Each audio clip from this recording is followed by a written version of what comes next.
This is question 11 from the 2023 past paper from Higher Engineering Science. And we're doing some materials calculations in part A. So we've got a tow truck, and we're told it's designed to include additional structural and safety features. The tow truck uses outriggers to ensure stability when heavier vehicles are lifted. And you might not know what an outrigger is, but that's okay because we've got them labelled, and also you'll notice that they label the piston rod for us. The piston rod in each outrigger produces a force of 49 kilonewtons. The piston rods are to be manufactured from mild steel with a factor of safety of 15, and the piston rod has a circular cross-section. And we're being asked to calculate the required diameter of that piston rod. So first thing, let's find out what we know. So we know that the outrigger, each one has a force of 49 kilonewtons. They're manufactured from mild steel. We've got a factor of safety of 15. I'm just going to write that out because it helps me. My force is equal to 49 kilonewtons. My factor of safety is 15. And I'm using mild steel. Now, what I'm going to do is just have a look at my data booklet. If you go to the properties of materials, you'll see there that mild steel we've got our Young's modulus, our yield stress, ultimate tensile stress, and ultimate compressive stress.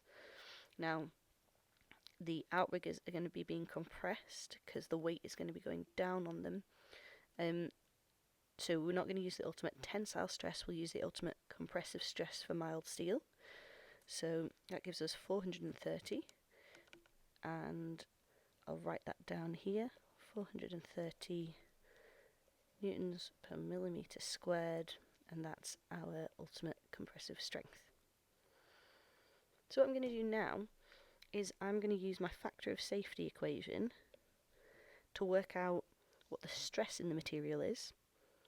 Then I'm going to use the stress to work out the area, and then I'm going to use area to work out the diameter of the piston rod. So if we go back to the data sheet, we've got that our factor of safety is equal to the ultimate load over the safe working load. And we know that the load, sorry, I should have written that down. The ultimate load divided by the safe working load. So ultimate load divided by the safe working load. And so we want to rearrange that to have our safe working load as the subject. I'm going to change it, so I'm saying that the factor of safety is equal to my ultimate compressive strength, the ultimate load, divided by, in this case, the safe working load, so the stress, and rearrange it so I can find stress. Stress, therefore, is equal to my ultimate compressive load of mild steel divided by my factor of safety. Pop in those numbers, that gives me 430 over 15, which is 28.6 recurring. And that's newtons per millimetre squared.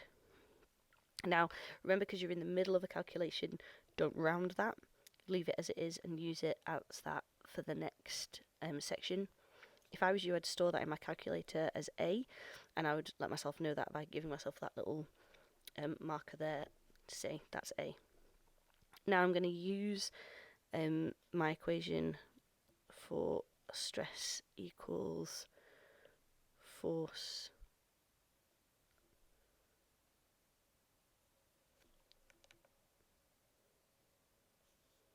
there we go, force divided by area. And rearrange that to get area as my subject. So area is equal to force divided by stress. Remember, at Nat 5 you'd have got a mark for that rearranging, but at higher you don't. I've got my force, I'm given that's that 49 kilonewtons, and because that's in kilonewtons, I'm going to add the zeros so I can keep, to make it into newtons, so I can keep my stress in that form as well. Pop that into the calculator, and that gives me an area of 1,709 point something I'm going to store that as B in my calculator, and that's millimetres squared. And when it comes to doing the calculations, you don't have to put your units in midway, but it can help just to keep you right. But don't worry about it, you're not going to lose a mark for not putting your units into the calculation. Okay, the next thing then is I need my area that includes diameter. So area calculation is pi d to the 4. Oh no, sorry, pi d squared over 4.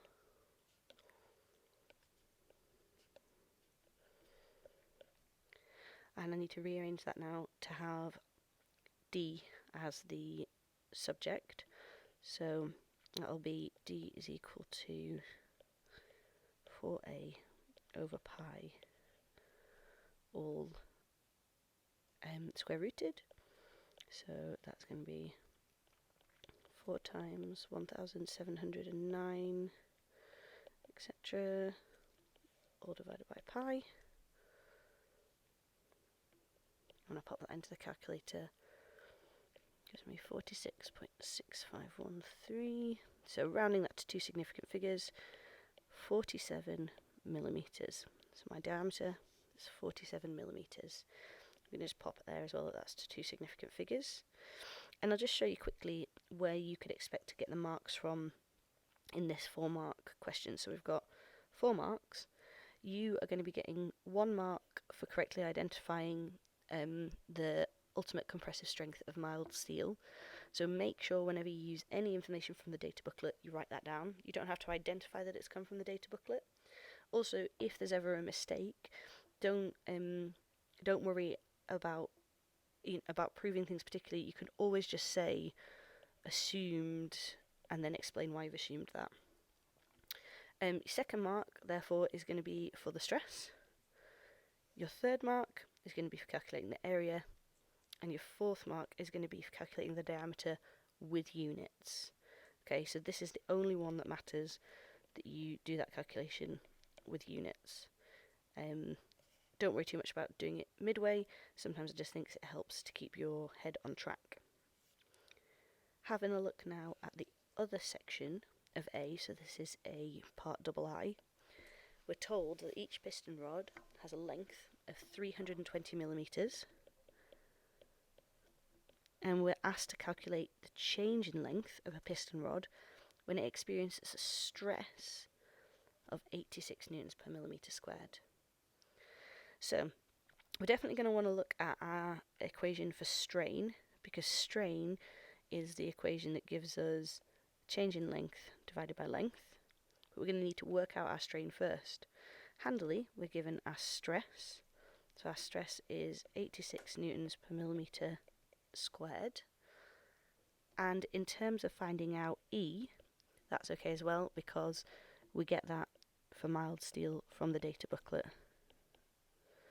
So go back to the data booklet just now and look up our Young's modulus E for mild steel is 196 kilonewtons per millimeter. Per millimeter squared. And we also know that we've got the equation E equals stress over strain. So E Young's modulus. So if we rearrange that equation now, we are going to be looking to get strain as our subject. So strain is equal to stress divided by Young's modulus. The stress, we're told, is 86 newtons per millimeter. And the strain is 196 kilonewtons per millimeter.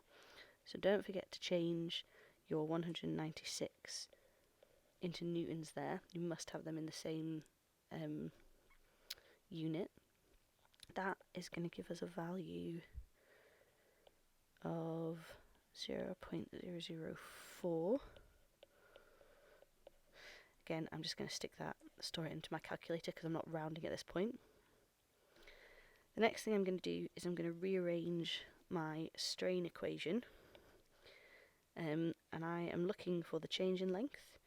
So I will say that that is equal to strain times length, which in this case is 0.000438776 times 320. which gives me 0.14040. So I'm now going to round that. Change in length is equal to 0.14 millimeters, and that is to two significant figures. Again, if you want to know where the marks come from here, your marks are going to come firstly from looking up that value for your Young's modulus, and then you'll get another mark for calculating strain, and one more mark there for your change in length with your unit, and that's how you're going to get those 3 marks.